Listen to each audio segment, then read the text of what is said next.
जैसे कि कहावत है, स्मार्ट वही है जो अपनी गलतियों के साथ साथ दूसरों की गलतियों से भी सीखता है। और आज इस वीडियो में मैं आपको कुछ ऐसी चीज़ें बताने वाला हूँ जो सिर्फ सीनियर एस्पिरेंट्स को पता होती है, जिन्हें काफ़ी समय हो जाता है तैयारी करते करते और वो अपनी गलतियों से सीखते हैं, काफ़ी लेट रियलाइज़ करते हैं। और अगर आप एक बिगिनर हो तो फिर ये वीडियो आपके लिए बहुत ही इंपॉर्टेंट है और आप इन चीज़ों को अपने इनिशियल फेज में जान जाओगे तो फिर इस एग्जाम को जिसके लिए भी आप प्रिपेयर कर रहे हो आप उसे जल्दी से जल्दी क्लियर कर जाओगे और अपना कीमती समय बचा पाओगे। So let's begin. सबसे पहली और इम्पॉर्टेंट चीज़ है सिलेबस एंड PYQs। देखिए, आप किसी भी एग्जाम की प्रिपरेशन कर रहे हो, चाहे UPSC की कर रहे हो, नीट की कर रहे हो, JEE की कर रहे हो, किसी भी एग्जाम की आप प्रिपरेशन कर रहे हो तो सबसे पहली इंपॉर्टेंट चीज़ है उसका सिलेबस और उसके प्रीवियस ईयर क्वेश्चंस। ये एक आपको रोड मैप की तरह काम करते हैं।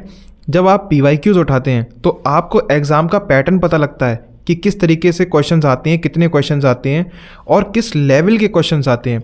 मीडियम लेवल क्वेश्चंस आते हैं, हार्ड आते हैं या फिर ईजी आते हैं, आप PYQs के अंदर से ही देख सकते हैं। जब आप PYQs को लगाते हैं तो आपको समझ में आता है कि हमारी प्रैक्टिस कैसी है। एग्ज़ाम हॉल में हम इन्हीं क्वेश्चंस को देखेंगे, क्या हम इन क्वेश्चंस को सॉल्व कर पाएंगे या नहीं कर पाएंगे। तो सबसे इंपॉर्टेंट चीज़ है आपके PYQ और आपका सिलेबस आपको ये गाइड करता है कि कहीं आप टॉपिक्स को उन जितने पूछे जाने वाले हैं उससे कहीं ज़्यादा ना पढ़ लें। जैसे बहुत सारे एस्पिरेंट्स होते हैं वो यही गलती करते हैं, वो डूब जाते हैं प्रिपरेशन के अंदर। अगर उनको एक टॉपिक दे दिया जाएगा तो फिर उस टॉपिक पे पूरी PhD कर डालते हैं, जो कि ज़रूरी नहीं होती है कुछ एग्ज़ाम्स के लिए। मतलब कुछ नहीं, मतलब वो ज़रूरी होती ही नहीं है। एक्चुअली एग्ज़ाम का एक पैटर्न है, एक सिलेबस है, उसी हिसाब से उसके अंदर से ही क्वेश्चंस आने वाले हैं। और आप जानते ही हैं कि अगर क्वेश्चन बाहर से आ भी गया तो फिर वो किसी से नहीं होने वाला। यानी कि आप जब इजी क्वेश्चंस को सॉल्व कर लेंगे, मीडियम क्वेश्चंस को सॉल्व कर लेंगे तो सोचिए आप ऑटोमेटिकली आप कट ऑफ के अंदर आ गए और लोग इसी तरीके से सिलेक्ट होते हैं। और दूसरी और मोस्ट इंपॉर्टेंट चीज़ है डिसिप्लिन एंड कंसिस्टेंसी, जिसके ऊपर मैं कई सारे वीडियोस बना चुका हूँ। आप यहाँ देख सकते हैं, ये डिसिप्लिन वाला वीडियो है, आप जाके देख लीजिएगा इस वीडियो के बाद। और यहाँ आई बटन में भी आ रहा होगा वीडियो, आप देख लीजिए। मेरे चैनल पे कई सारे वीडियोस पड़े हैं डिसिप्लिन और कंसिस्टेंसी, आप कैसे मेंटेन कर सकते हैं, आप कैसे बना सकते हैं अपना डिसिप्लिन, रूटीन कैसे आप मैनेज करेंगे, वो सब मिल जाएगा आपको। अगर आपको इस एग्ज़ाम को क्लियर करना है जिसके लिए आप प्रिपेयर कर रहे हैं तो फिर सबसे इंपॉर्टेंट चीज़ आपका डिसिप्लिन और कंसिस्टेंसी है। अगर आपने डिसाइड किया है आज मैं 3 घंटा पढ़ूंगा तो फिर आपको 3 घंटा पढ़ना है, अगले दिन भी आपको उतना ही पढ़ना है, उसके अगले दिन भी आपको उतना पढ़ना है, उसके अगले दिन भी। देखिए, अगर आप ये सोचें कि मैं एक दिन 6 घंटा पढ़ लूँ उसके बाद मैं 3 दिन नहीं पढ़ूँ तो फिर ये काम नहीं करता है। बहुत रेयर केसेस होते हैं जिसमें ऐसा काम करता है। लेकिन अगर आप डिसिप्लिन के साथ पढ़ रहे हैं तो आपको कोई नहीं रोक सकता, आपका एग्ज़ाम डेफिनेटली क्लियर होगा। और इसी से ही लोगों ने इन एग्ज़ाम्स को क्लियर किया है जिनके लिए आप प्रिपेयर कर रहे हैं। तीसरी इंपॉर्टेंट चीज़ है प्रैक्टिस। देखिए, लोग क्या करते हैं, पढ़ाई खूब करते हैं, पढ़ते रहते हैं, सोचते हैं कि हम सिर्फ पढ़ेंगे और हमारा एग्ज़ाम क्लियर हो जाएगा। देखिए, प्रैक्टिस मोस्ट इंपॉर्टेंट होती है किसी भी एग्ज़ाम को क्लियर करने के लिए।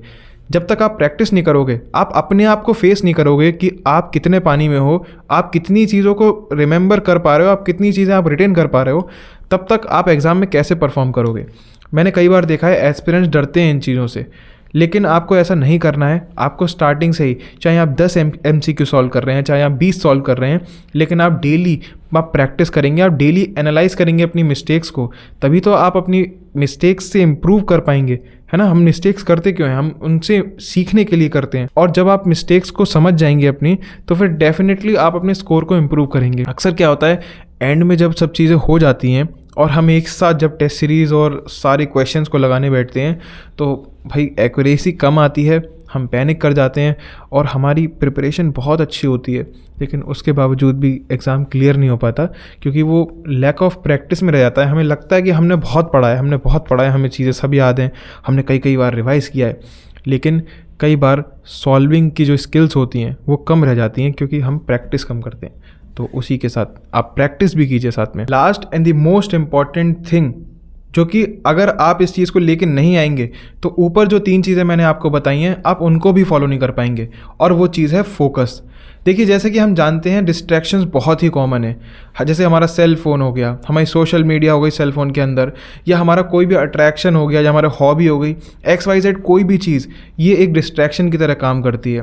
और 99% एस्पिरेंट्स वो फेल ही इसीलिए होते हैं क्योंकि वो मोस्टली डिस्ट्रैक्टेड रहते हैं। आप सोचिए, एक बार आप फोकस हो गए तो फिर आप उन एस्पिरेंट्स से पहले ही आगे निकल जाएंगे। लेकिन इस फोकस को लाना सबसे टिपिकल टास्क होता है किसी भी जर्नी में।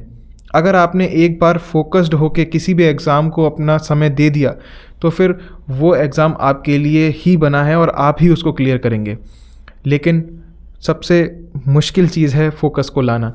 मैं फोकस के ऊपर मैं कई सारे वीडियोस बना चुका हूँ, यहाँ आप देख सकते हैं। यही सब इम्पॉर्टेंट चीज़ें थी जो कि सीनियर एस्पिरेंट्स को पता होती है, समय के साथ जानते हैं वो। अब ये चीज़ें आपको पता लग चुकी हैं। अगर आप इन चीज़ों को अभी नोट कर लेंगे, आप चाहें तो वीडियो को दोबारा से रीप्ले कर लीजिए और सारी चीज़ों को एक पेपर पर नोट करके कहीं पे चिपका लीजिए, या जहाँ भी आप उन्हें बार बार देख सकें वहाँ पे आप लिख के रख लीजिए। आपको बहुत हेल्प मिलेगी और जल्दी से जल्दी आप इस एग्ज़ाम को क्लियर करोगे। और उसी के साथ थैंक यू, फिर मिलते हैं नेक्स्ट वीडियो में।